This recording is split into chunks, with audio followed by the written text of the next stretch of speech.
Ljudi, hoće se igrati sa mnom, imam puno novih pjesmica, ja bi vam sve ispričao. Dosadan si, Cvjetko. Da, lele, baš je dosadan, Cvjetko.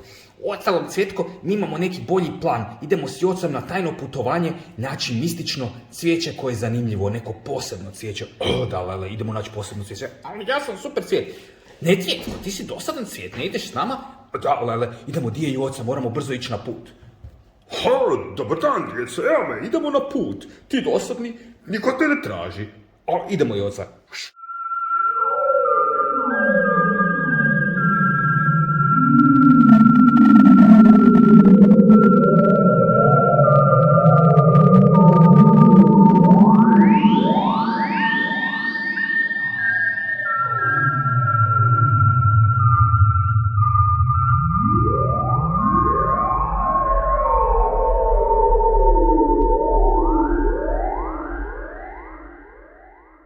Djeco, sletili smo, ja dalje više ne idem. Ovo je čudno mjesto, strašno mjesto.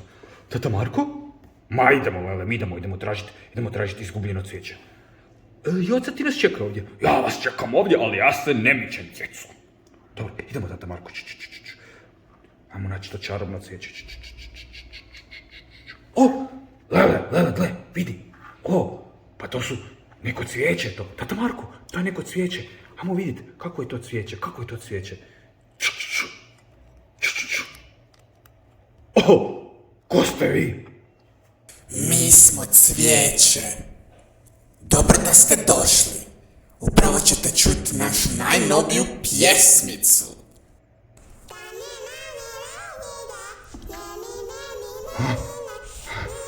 Joj, moje uši. Tata Marko, moje uši. Bježimo, lele, brzo bježimo. Bježimo do Joca. Joca, djeco, kako je to muzika? Bježimo, Joca.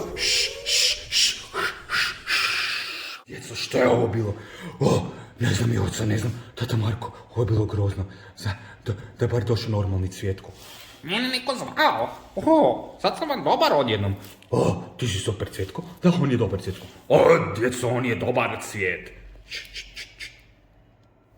Ne, tata Marko, ne.